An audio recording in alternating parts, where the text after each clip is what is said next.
It's horrendous. I don't think there are words for that kind of violence, and I have to live with that. Did Robert Leeming intentionally kill 22-month-old Aliyah Sanderson?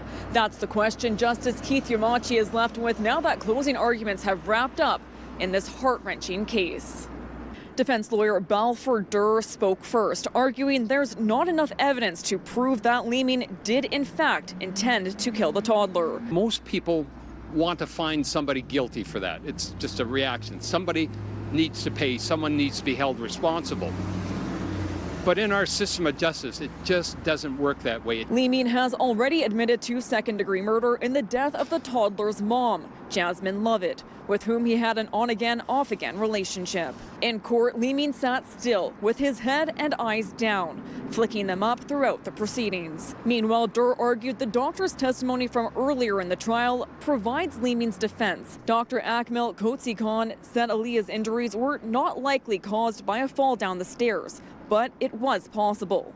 He reminded the court the Crown must prove Leeming's guilt beyond a reasonable doubt. Durr also said there are gaps in the Crown's theory of how Leeming allegedly killed the toddler, questioning why Leeming would beat Lovett with a hammer, then shoot her, then inflict precise blunt trauma on the toddler that didn't break the skin. The Crown argued it was a murder to cover up a murder, and that Leeming executed an elaborate plan in a bid to cover his tracks. Prosecutor Doug Taylor pointed to the bacon Leeming planted at his home to confuse cadaver dogs, the messages he sent to Lovett after he had already killed her, and the media interviews he willingly partook in. Taylor said Leeming, quote, was whistling past the graveyard. He established the accused had a pattern of lying, but when he finally came clean to the undercover officers posing as criminals, he did not mention Aliyah. Taylor questioned why Leeming wouldn't take that opportunity to say her death was a mistake, if it was one. Taylor said there are no points in bad guy land for being a child killer.